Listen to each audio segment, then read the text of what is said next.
चलिए तो अगला सेक्शन देखते हैं क्या है। यार बोर्ड पता नहीं सही है, ये 2013 क्यों लिखा है भाई? ये 2018 होगा, ठीक है। अगर 2018 बोला हो तो ठीक है, 13 बोला हो तो 2018 कर लेना। आर्बिट्रेशन कॉन्सिलेशन एक्ट में अमेंडमेंट एक हुआ है, ठीक है, जो बहुत सारे चेंजेस किए गए। कब हुआ? 2018 में अमेंडमेंट हुआ था, ठीक। सेक्शन 89 के बाद अगला सेक्शन कौन सा है? सेक्शन 90 है। क्या है उसमें? तो उसमें है सेक्शन 90 को हम लोग फ्रेंडली सूट बोलते हैं, ठीक है। कभी कभार पूछ भी दिया था प्री में कि फ्रेंडली सूट क्या है, फ्रेंडली सूट कहाँ दिया हुआ है, ठीक है। क्या है ये तुम अभी आपको बताएंगे। क्या सेक्शन 90 क्या है इसमें? Friendly suits. फ्रेंडली सूट्स क्या होता है भाई बताओ? अरे सूट्स तो है लेकिन फ्रेंडली है। कैसे फ्रेंडली है? क्या होता है ना कि कभी हमें क्या होता है, कुछ नहीं हमें जानना है, हमें कोई केस सेस नहीं करना है, लेकिन हमें कोई एक ऐसा पॉइंट ऑफ लॉ या फैक्ट आ रहा है जिस पे हमें कोई समझाने वाला हो, कोई राय दे दे, या है कोई डिसाइड कर दे, ठीक है। क्या कर दे? डिसाइड कर दे। क्या? मान लो कि मेरे दो आदमी के बीच में कोई डिस्प्यूट हुआ, ठीक। कोई डिस्प्यूट है किस चीज़ को लेके? किसी भी फैक्ट या लॉ को लेके, कोई भी फैक्ट या लॉ को लेके कोई इशू है, ठीक। क्या इशू है? मान लो कुछ भी हो सकता है। फैक्ट में क्या क्या हो सकता है? दो तीन चीज़ें हो सकती हैं कि किसी प्रॉपर्टी को लेके का, चाहे मूवेबल हो इमूवेबल हो, कि यह प्रॉपर्टी हम दोनों में से किसके पास रहनी चाहिए, ठीक है। मान लो दो भाई हैं, ठीक है। अब दो भाई हैं, अब एक कोई गाड़ी है या कुछ भी है, कोई भी चीज़ है, कोई प्रॉपर्टी है, कोई घर है, तो वो किसके हिस्से में आना चाहिए, मेरे कि मेरे, ठीक। या कोई भी क्या हो सकता है, मनी को लेके कि कोई मैटर, इन्हें पैसा तो मालूम है कि 1 लाख रुपए देना है, लेकिन किसको देना है, इसको देना है, किसको देना है, ये नहीं हो पा रहा फाइनल, ठीक। अब ये क्या हो गया? अब ये कौन डिसाइड करेगा? या क्या हो गया? या कोई भी एक्ट को लेके कोई काम करना है, ठीक है। डूइंग या ओमिशन टू डू, कोई काम करना है या नहीं करना है, उसको लेके कि कौन करेगा, मैं करूँगा कि मैं करूँगा। इन दोनों के केस में, ऐसे केस में तो कोर्ट में जाके आप केस फाइल करने की ज़रूरत नहीं है, ठीक है। केस फाइल करने की, मान लो कि प्लेंट दाखिल कर रहे हैं, फिर वो WS दाखिल कर रहा है, ये सब करने की ज़रूरत नहीं है, ठीक। आपको क्या जानना है यहाँ पर? सिर्फ इन दो पार्टीज़ को सिर्फ ये जानना था कि ये मान लो कोई मकान है, ये मेरे हिस्से में आएगा कि मेरे हिस्से में आएगा, ठीक। या कोई भी मूवेबल प्रॉपर्टी है, या कोई मनी को लेके मैटर है कि ये मनी मुझे पे करनी है कि इसे पे करनी है, या मुझे इसको देनी है या इसको मुझे देना है, ठीक है। या कोई भी एक्ट है, कोई काम है, मुझे करना है कि उसको करना है। ऐसे अगर कोई डिस्प्यूट है, ठीक है, ऐसी कोई बात है, तो आप नॉर्मल सूट ना फाइल करके फ्रेंडली सूट फाइल करें। फ्रेंडली सूट में क्या होगा? है तो ये सूट ही, लेकिन फ्रेंडली सूट है। कैसे?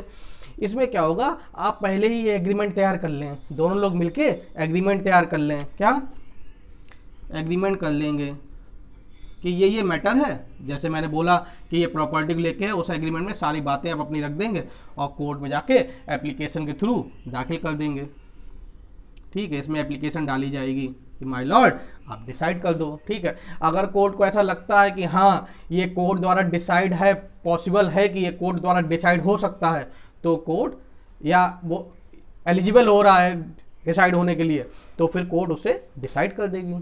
समझे कि नहीं? इसमें उसको फ्रेंडली सूट से कहते हैं कि इन दोनों में आपस में कोई विवाद नहीं है, ठीक है। सिर्फ ये किसी फैक्ट या लॉ पे ये जानना चाहते हैं कि क्या होना चाहिए इसमें, ठीक। इसीलिए इसको फ्रेंडली सूट बोलते हैं। समझ में आ रही बात कि नहीं आ रही? अरे आ ही गई होगी, बहुत आसान है, ठीक है। वैसे भी इसमें से कुछ आता नहीं है, डायरेक्ट पूछ दिया जाएगा। जैसे ADR था, सेक्शन 89 में कहाँ दिया हुआ है, ठीक है। दूसरा क्वेश्चन उसमें क्या था कि उसमें कौन कौन से हैं, आपको पता है, निगोशिएशन नहीं है, ठीक है। 90 में क्या है? 90 में फ्रेंडली सूट है। कभी कभी पूछ दिया जाएगा डायरेक्टली फ्रेंडली सूट कहाँ पे दिया हुआ है, आपको पता हो गया, सेक्शन 90 में दिया हुआ है, लिख दो, ठीक है। और इसके अलावा सेक्शन 90 के अलावा कहाँ है? ऑर्डर 37। ऑर्डर 36 में क्या था? कमेंट करके बताओ। 36 का 37 था, सॉरी 36 35 क्या है, ये कमेंट करके बताओ भाई, मैं कहूँ कुछ गड़बड़ी हुई। चलो कहाँ पे है, ऑर्डर 36 में, ठीक है। इसमें 5 या 6 रूल हैं, ठीक है, कि कितने, इसमें 5 या 6 रूल हैं, तो 5 और 6 हम लोग पढ़ लेंगे। और कुछ है इसमें। अब इसमें क्या होता है ना, इसमें क्या होता है, अगर एग्रीमेंट के थ्रू हम कोर्ट में जा रहे हैं, इसका आखिरी रूल ये बोलता है, शायद 6 है, ऑर्डर 6, रूल 6 ये बोलता है कि अगर एग्रीमेंट के थ्रू हम लोग कोर्ट के पास गए, ठीक, हम लोगों ने पूरा एग्रीमेंट किया, मान लो कोई डिस्प्यूट आया है कि भाई 1 लाख रुपए मुझे देना है कि आपको देना है, ठीक। अब हम दोनों में और कोई इशू नहीं है, कोई लड़ाई नहीं है, लड़ाई में केसेस होता है ना, उसमें ऐसा कुछ नहीं है। बस ये है, तो हम लोग क्या करेंगे कि हम लोग फ्रेंडली सूट दाखिल करेंगे कि जो कोर्ट बोल देगी वो मान लेंगे। तो हम लोगों ने आपस में एग्रीमेंट किया कि मान लो उसमें पूरा फैक्ट होता है कि ऐसी ऐसी बात है, अब वो 1 लाख रुपए हमें देने कि नहीं देने, अब आप डिसाइड कर दो।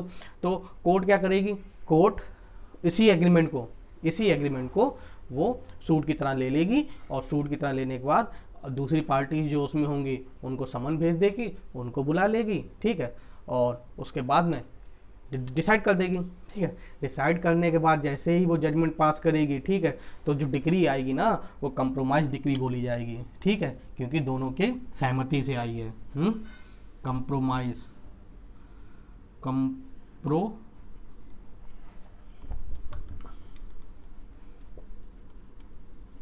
कंप्रोमाइज डिक्री, ठीक है। और ये जो होगी ये बाउंड होगी, ठीक है, इस पे ये दोनों पार्टी इसके ऊपर बाउंड होगी, और दूसरी बात, इसकी कोई भी अपील नहीं जाएगी, ठीक, इसकी कोई अपील नहीं जाएगी। ऑर्डर 36 रूल 6 रोकता है, ठीक है, इसकी कोई अपील नहीं जाएगी। समझ आ रही बात की नहीं, क्यों, क्योंकि कोर्ट कोई भाई साहब वो तो है नहीं ठीक है, कि तुम आए, पूरा परेशान भी किया, हमने पूरा डिसाइड किया, उसके बाद में तुम कह रहे हम नहीं मान रहे, हम क्यों पे करेंगे, ऐसा थोड़े है। पता नहीं आपने क्या एनालिसिस लगाया, कोर्ट कहेगा इधर आओ पहले, तुम समझे कि नहीं, तुम पे करोगे, बच्चे बच्चे घूमोगे, या तुम ऐसा काम करोगे या बच्चे बच्चे घूमोगे, कोई भी चीज़ हो, ठीक है। समझ आ गई बात ही नहीं। चलो पढ़ो अब। सेक्शन में तो कुछ भी नहीं दिया हुआ। Section 90, power to state cases for opinion of court. हम लोग ने क्यों केस कर रहे हैं, पूरा सिर्फ ओपिनियन ऑफ कोर्ट लेने के लिए कि इस फैक्ट या लॉ में आप क्या कहना चाहते हो, ठीक है, लेकिन वो ओपिनियन जो है वो बाइंडिंग होगा। Where any person agree in writing, और राइटिंग में होना चाहिए ये भी मैं भूल गया था। Writing to state a case for the opinion of the court, then the court shall try and determine the same in the manner prescribed. Manner prescribe का मतलब क्या है कि जैसा दिया हुआ है। इसकी हेडिंग क्या है, स्पेशल केस भी बोलते हैं इसे, फ्रेंडली सूट्स भी बोलते हैं, ठीक है। ज़्यादातर फ्रेंडली सूट ना वो स्टेट गवर्नमेंट केस फाइल करती है, ठीक है, लेकिन ऐसा कोई रूल नहीं है कि स्टेट गवर्नमेंट ही करेगी। आ जाओ ऑर्डर 36 पे आओ।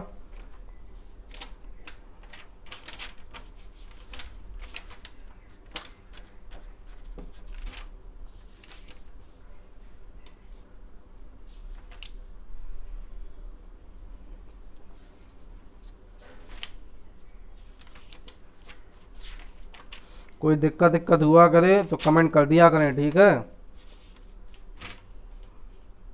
और भी कोई बात हुआ करे तो व्हाट्सएप भी कर सकते हैं, व्हाट्सएप नंबर डिस्क्रिप्शन में दिया हुआ है। कहाँ गया यार, 35 में इंटरप्लीटर था, 36 में स्पेशल केस, इसकी हेडिंग भी सेम है, ठीक है। चलो मालूम होना चाहिए कि फ्रेंडली सूट्स का ऑर्डर कौन सा है, ठीक है, इंटरप्लीटर सूट का ऑर्डर कौन सा था, 35, सेक्शन कौन सा था, 88 है।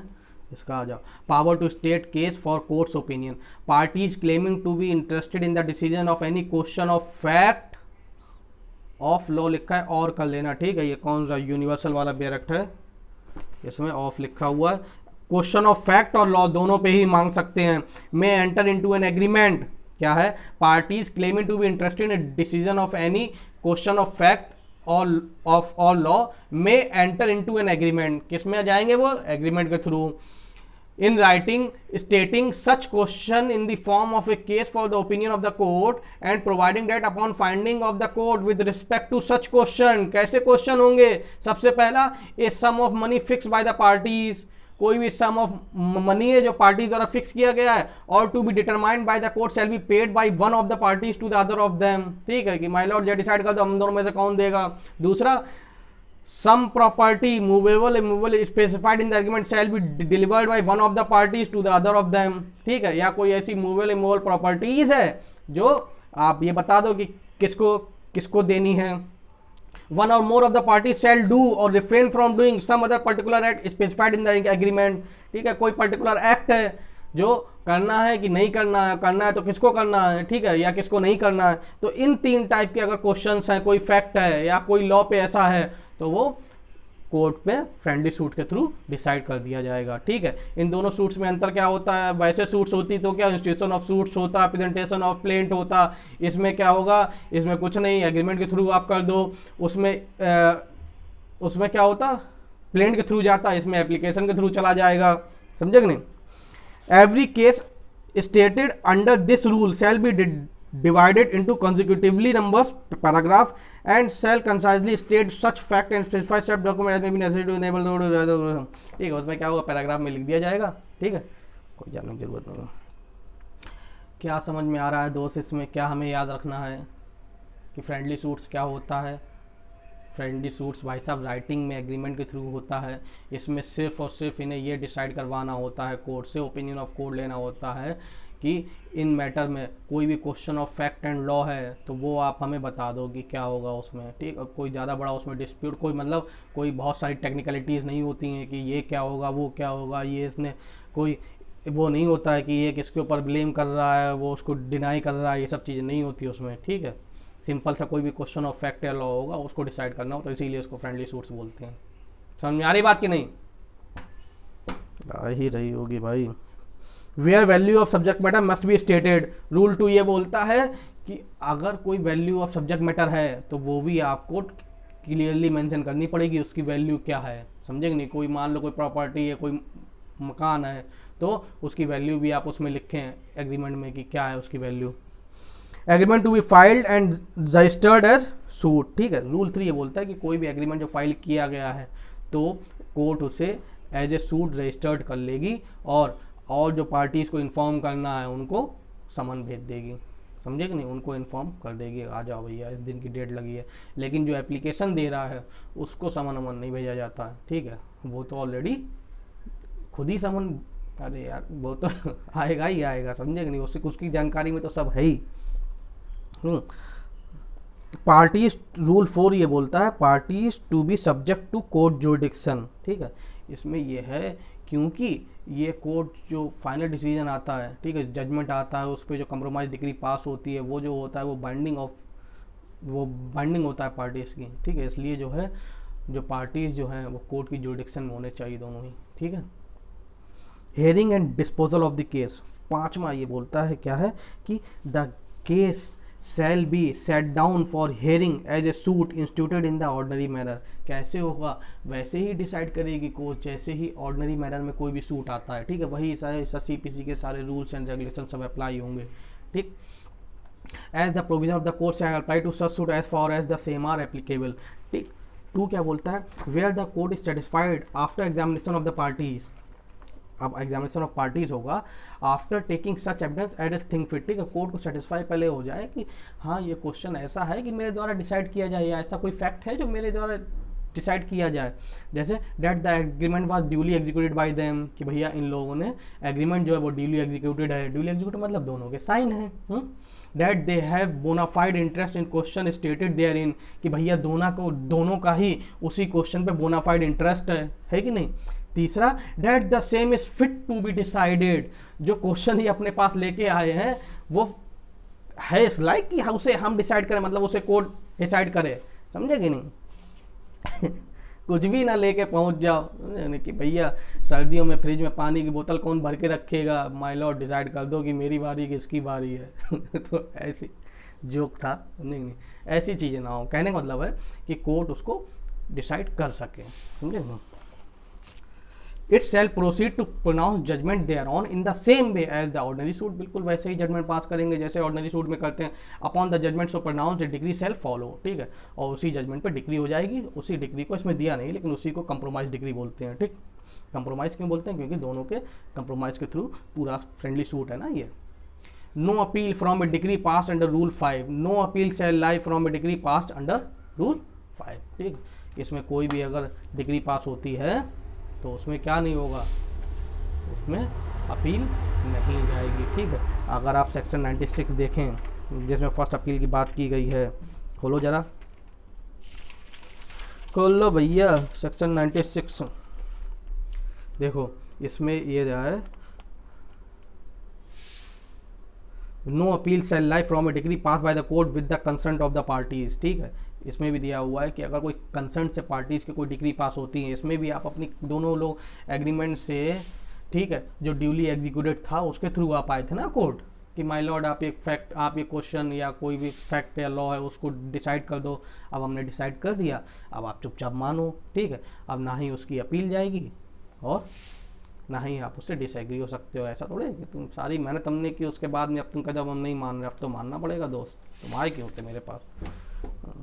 चलो, और तो कुछ इसमें है नहीं, छोटा सा लेक्चर था, अब हम लोग आगे करेंगे। ठीक है, अरे यार एक्चुअली में क्या है कि भाई काम बहुत सारे पड़ जाते हैं यार।